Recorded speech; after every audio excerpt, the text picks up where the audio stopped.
Welcome back, everyone. It's the Bourbon Judge. We are back at it with another episode. So today I'm actually really excited. We are going to dive into a hot, brand new release. This is actually a single barrel that we did for my community, the Bourbon Judge Patron community.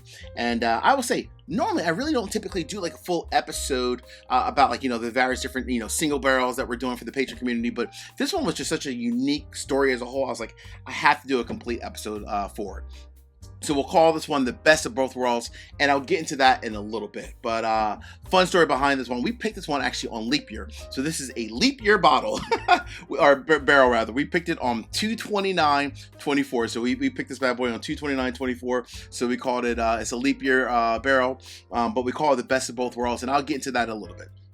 So when you think about Starlight, going through like their whole single barrel process is actually really cool. You go on site and you walk around and you're honestly just picking a variety of different, barrel types, different wine finishes, regular bourbons, regular rye, finishes like honey or whatever it might be. In this case, this is a double oak, and we'll get into the double oak process and so forth. But it's really cool. I'm really excited about this one, and I want to go ahead and give a huge shout out to our Patreon community. So number one, I want to thank the pick team. So in addition to myself, we have my good friend Chris Bruno, Nick Massey, Ron Richardson, aka Gandy Road, Tom Newcomb, and Paul Gutt. So all of us, we went out and we picked this barrel, and again, we had a blast kind of going through all the different finishes, and we landed on this one, and I'll explain the reason why shortly.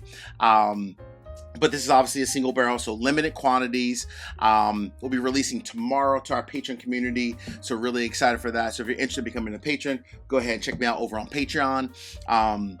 And then I also, in addition to just, releasing to the community, if there are any bottles left over, which I don't think there will be, but if there are, I did also launch recently a Facebook page. So go ahead and check me out over on Facebook as well. But I don't think this one's going to make it, honestly, to the public. I think the judge community is going to sell this out pretty quickly. It's pretty special. All right, so let's go ahead and dive into this one. So why is this one unique? Couple of things. Number one, as you'll see here on the front, the age on this one is 6 years. So 6 years is the age of the barrel, the original barrel. Then it went into the secondary barrel for a period of 4 to 8 months. So it's almost a 7-year bottle, almost. But because it's not 7 just yet, it crossed over. It's still in that 6-year range. So you always have to put the earliest age has been in the barrel. So it's 6 years at the end of the day. The proof on this one comes in at exactly 112.8 proof.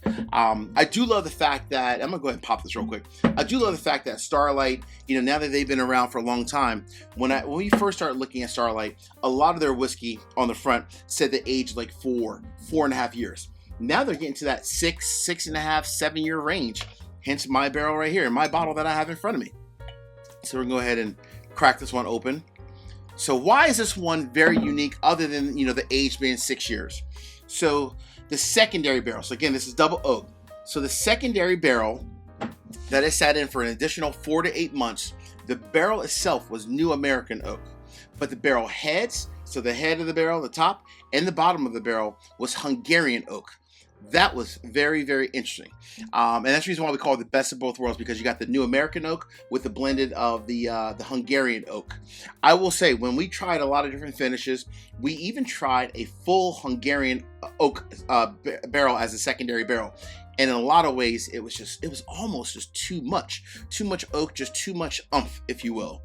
But when we had this unique kind of creative type, if you will, where the barrel heads were Hungarian oak and the barrel being New American oak, me and the Patron community, we were like, on the pick team rather, we were like, woo! To use a Ric Flair analogy, we were like, wow. I mean, it was amazing. It was truly a unanimous decision. I want you guys to take a look at the color of this. Look how dark that is. I mean, seriously, I have not seen, even my normal Starlight double oak, the standard, regular double oak, is not as dark as this. Look how dark that is. I want everyone to see that. That is extremely dark. So like I said, this was a unanimous decision. I remember when we tasted this, we were like, wow. It almost reminds you of like Found North. It has that, because Found North, once in a while they'll use some Hungarian oak, and it had like that Found North kind of palate, if you will. So I kind of referred to it almost like a Found North Junior. It truly tasted like that. Myself, I think Chris Bruno and Nick Massey were saying the same thing as well. It's pretty cool. All right, now that we finally have it, Popped it here for a couple minutes. It's aired out for a couple minutes. Let's go ahead and dive into this. Let's see what it's all about now that it's actually bottled and so forth. Here we go. Oh boy. Woo-wee! Oh my gosh. This has the same nose as it did when we first picked it a few months ago.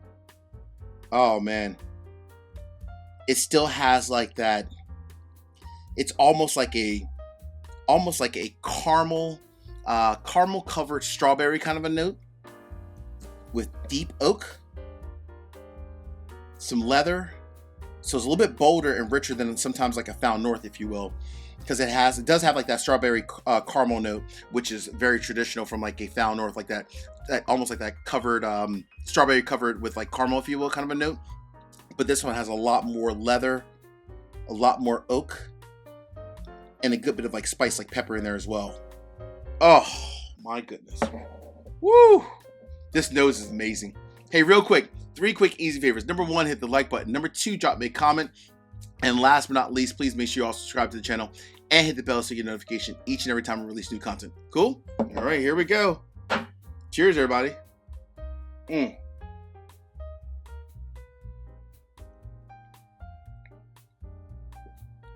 Oh man. Oh man. That is so good. That is actually better than when we tasted it on site. Here's the unique difference. I just got this in the palate. Wow.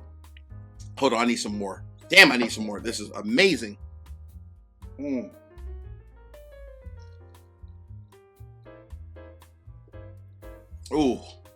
Oh my goodness.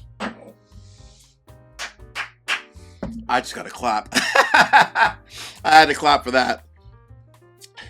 There's a couple of things about this.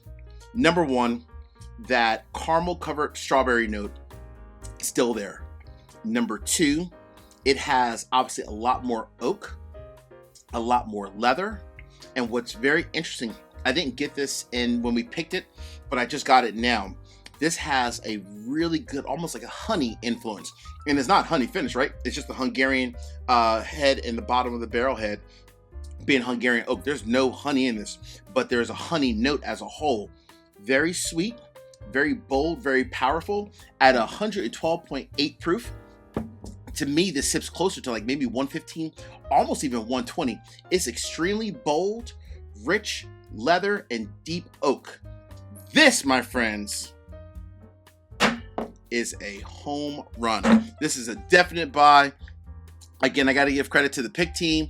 Much love for those people there, as well as thank you for the Starlight folks as well who helped us pick the different barrels. It was really cool kind of going through the experience. This is truly a unique experience. It's unlike any of the Starlight barrel that I've ever had before. This tastes like it's almost aged even 10 years. It has so much oak, leather, deep notes to it. Extremely complex, and it's one I can't wait for the Patron community of the Bourbon Judge to get their hands on. Hey, until the next time, peace, cheers, salute. Take care. See you guys.